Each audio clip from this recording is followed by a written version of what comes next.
I have a question about awakening. It's not a topic, there's a lot of information out there. It's not a big universal experience either. It either is or it isn't in the moment. Because it's really talking about connection with Source. That's when you're awake. Clarity and awakening, we want to call the same thing. It's not, in the way that I've heard you talk about it, it's sort of a continuous process. It's a continuous process. Never ending. Here's exactly how it works. So contrast produces a desire that at first you're not a match to. So you talk yourself into alignment with it, and then the gap closes, and now a manifestation wraps around you. Now you stand with your new manifestation and a whole new set of contrasting experiences, which launches another rocket, I understand. which at first you're not a match to. So then you self-soothe and close the gap, and now the manifestation wraps around you and brings with it a whole new set of contrasting experiences. So there is a never-ending value in reaching for alignment with the expansion that life has caused you to accomplish. I understand that part. However, it seems to me that there is this stage 5 that you're talking about, in which you know that you have arrived at this position in which there's no doubt anymore.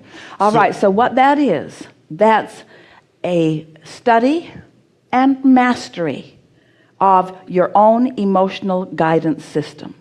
So all that you've lived has created a vibrational reality that Source is standing in about you. And you're somewhere in relationship with that. So when you get in the vicinity of it, now you begin translating that vibration into tangible things. And the first tangible thing that you translate it into is an emotion. Well, thought comes and emotion simultaneously. And then if you're able to maintain it, then soon all kinds of impulses of action and rendezvous and all kinds of other things come into place, and now there's chairs in the room. So the thoughts are turned to things. Once you are consistently able to hold yourself or return there quickly, hold yourself or return there quickly, that's what we're calling step 5, where you know how to manage your vibrational beingness. So no condition throws you, because you understand that conditions are changing because of the vibrational countenance that you are a master of. I understand. So that's why when this young mother is being quizzed by her mother, what are you doing about that? I'm loving him. I'm mastering loving him. I'm no longer trying to control his behavior so that I can have a loving response to the condition. I'm mastering clarity. I'm mastering love. So it's the consistency that step 5 is talking about. We've said for many years, this connection to Source, this alignment, is not like a college degree where once you get it, it's yours forevermore. It either is or it isn't in the moment. But your propensity to stay there, that's what Esther is beginning to enjoy. Oh, sure, she's living a big life and big things are happening around her. And so the conditions are happening. And so she'll take the hit from a condition that she doesn't like, but she doesn't stay there more than a few minutes. In other words, that's mastery, that's understanding. I get to feel the way I want to feel regardless of the condition that seems to be presenting itself to me. And further, the understanding that the condition will morph is helpful, but there is a trap in that.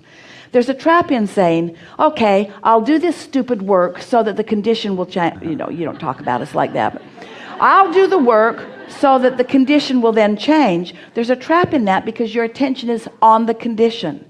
That's why we ask you the question, where does the path of least resistance lead? It leads to alignment. It leads to feeling good. And you want to say, but then will it lead to the other things that I want? And we say, yes, but don't need it to do that.